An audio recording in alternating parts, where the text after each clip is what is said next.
ভাবুন তো, ফুটবল ইতিহাসে অন্যতম সেরা খেলোয়াড় লিওনেল মেসি, তার এই ক্যারিয়ার শুরুই হতো না যদি না ছোটবেলা তার গ্রোথ হরমোন ডেফিসিয়েন্সি থাকতো।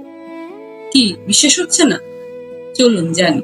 এই রোগে শরীর পর্যাপ্ত গ্রোথ হরমোন তৈরি করতেই পারে না, ফলে উচ্চতা ও শারীরিক বৃদ্ধি কম ঘটে, অর্থাৎ বয়স অনুযায়ী তার কম বৃদ্ধি হয়।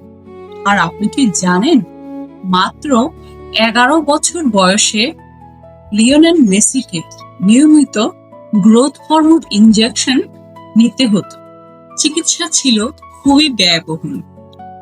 বলতে পারেন ওই সময়টাতে তার পরিবারের পক্ষে এই ব্যয় বহন করা খুবই কষ্টসাধ্য ছিল। পরে এফসিবি অর্থাৎ ফুটবল ক্লাব বার্সেলোনা তার এই খরচ অর্থাৎ চিকিৎসা খরচ বহন করে।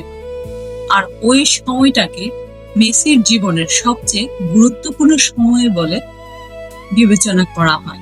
কেন বলছি? কারণ ওই সময়টাতে মেসি চলে যান স্পেনে। সেখানে তিনি চিকিৎসার পাশাপাশি ফুটবল প্রশিক্ষণও নিত। আর এই গ্রোথ হরমোন থেরাপির ফলে তার শরীর আস্তে আস্তে বৃদ্ধি পেতে শুরু করে।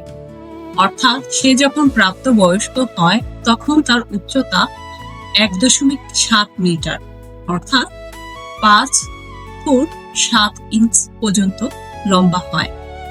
তবে বন্ধুরা, একটি জিনিস মনে রাখা উচিত আমাদের, গ্রোথ হরমোন লিওনেল মেসিকে একজন সেরা খেলোয়াড় বানায়নি।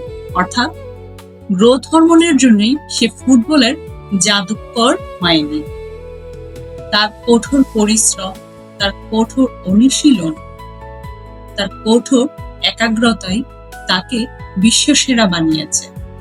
আর সাথে আছে তার অসাধারণ দক্ষতা, দ্রুত সিদ্ধান্ত নেওয়ার ক্ষমতা। এই সবকিছুই তাকে আমাদের সামনে সেরা বানিয়েছে। তাই তো আপনি ফ্যান।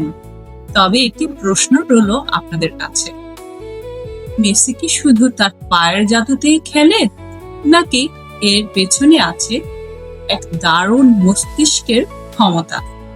কমেন্টে জানাতে ভুলবেন না। আজ এখানে শেষ করছি বন্ধুরা, চলে আসবো এমন মজার টপিক নিয়ে। সে পর্যন্ত ভালো থাকুন। Bye bye.